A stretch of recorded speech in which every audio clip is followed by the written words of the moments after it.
O PPD nasceu e vejam o que entretanto conseguimos. Falaremos pouco da ideologia. Falaremos mesmo pouco de Abril.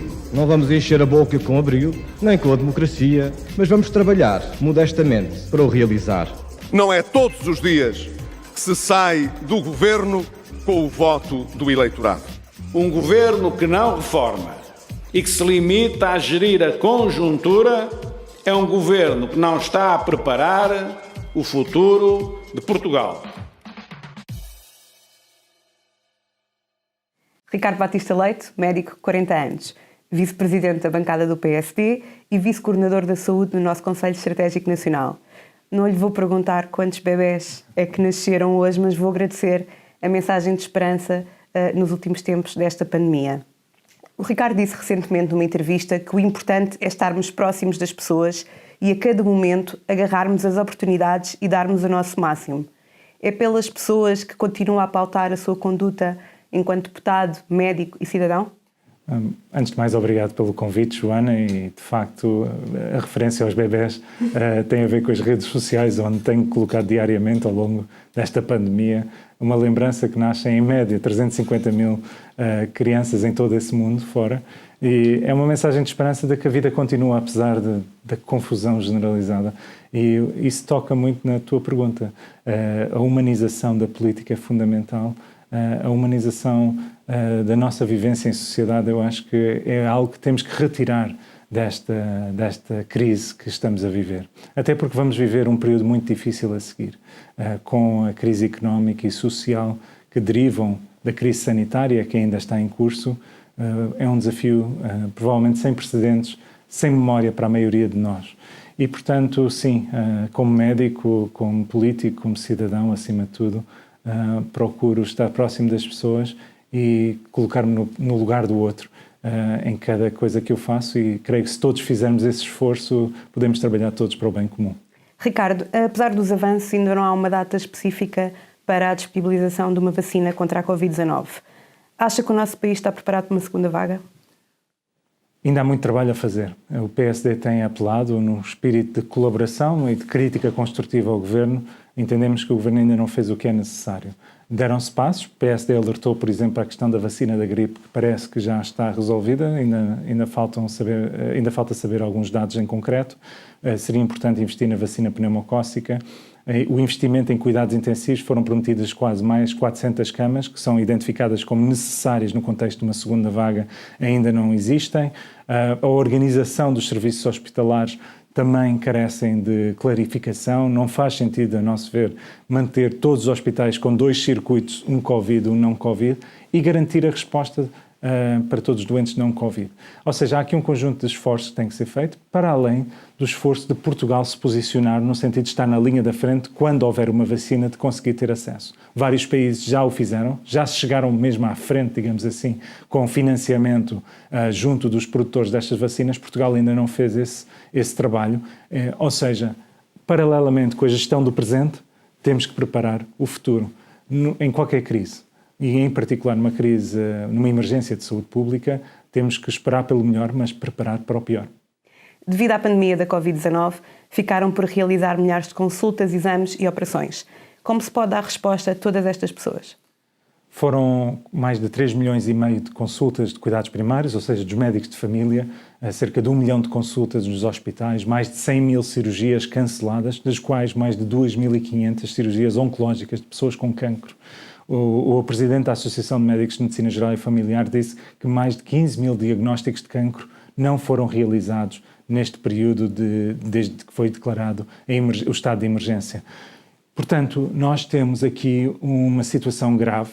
Já tínhamos antes de tempos de espera muitas vezes superiores a 1 ano e que agravaram significativamente, que traz um impacto na saúde agora, mas também no futuro, por atrasos nos diagnósticos, por má gestão de doença crónica e, portanto, a nosso ver, e já fizemos esta proposta concreta, é que, paralelamente a manter o SNS a funcionar, deveríamos recorrer, se necessário for, ao setor privado e social e garantir que nós possamos assegurar que as pessoas que tenham consultas ou cirurgias atrasadas vejam a sua situação de saúde respondida, assim como exames complementares de diagnóstico.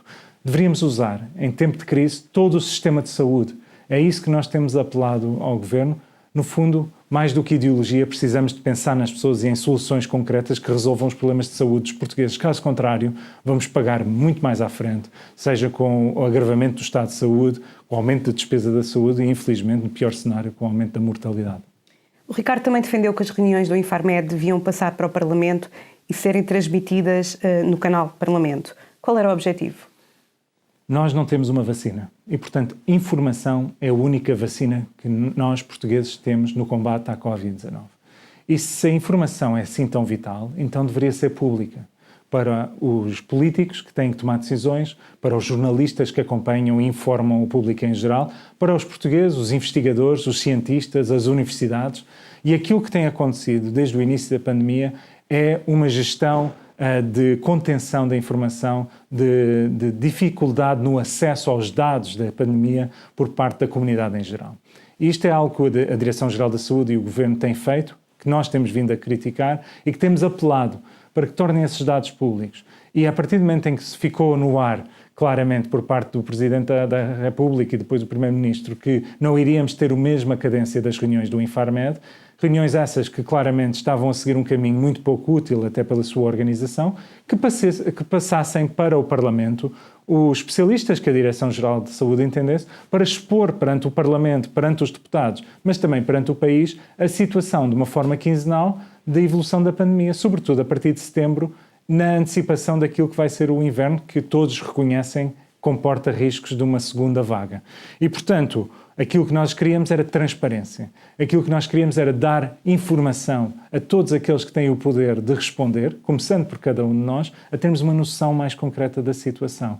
Continuamos a apelar. Apesar de ter sido chumbado pelo Partido Socialista e pelo Partido Comunista, apelamos a que esta informação continue a ser disponibilizada de forma pública, que seja disponibilizada a todos, que, no fundo, este processo e estes meses que demonstraram que não disponibilizar essa informação contribui negativamente para a resposta à pandemia, que sejamos capazes, como país, de dar estes dados a todos para que juntos possamos encontrar soluções. Muito bem. Tudo o que se fizesse seria sempre insuficiente face a tudo o que os profissionais de saúde fizeram. Mas o PSD apresentou e viu aprovada uma proposta que premiava os profissionais de saúde. Como viu a oposição do PS a esse reconhecimento? Nós não tínhamos dúvidas.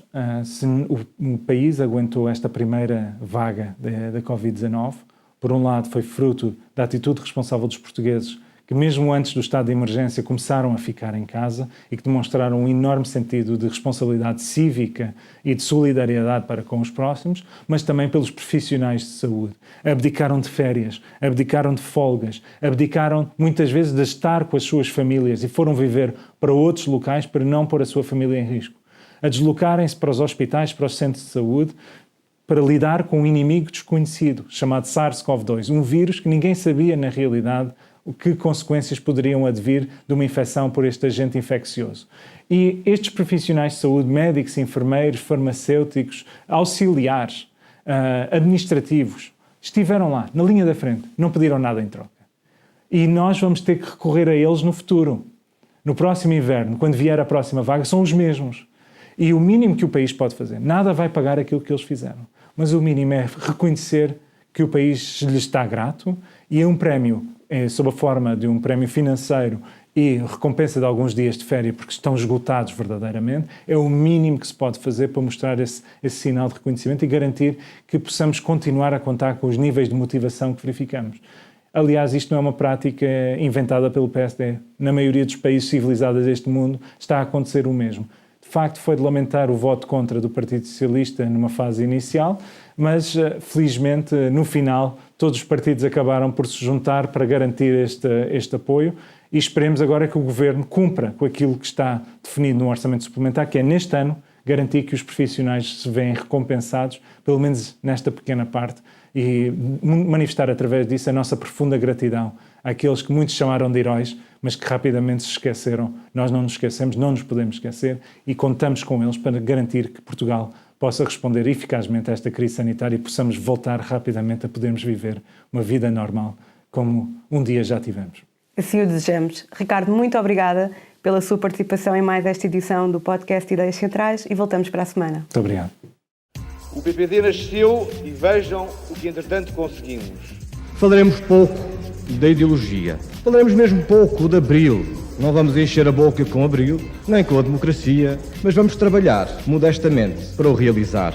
Não é todos os dias que se sai do governo com o voto do eleitorado.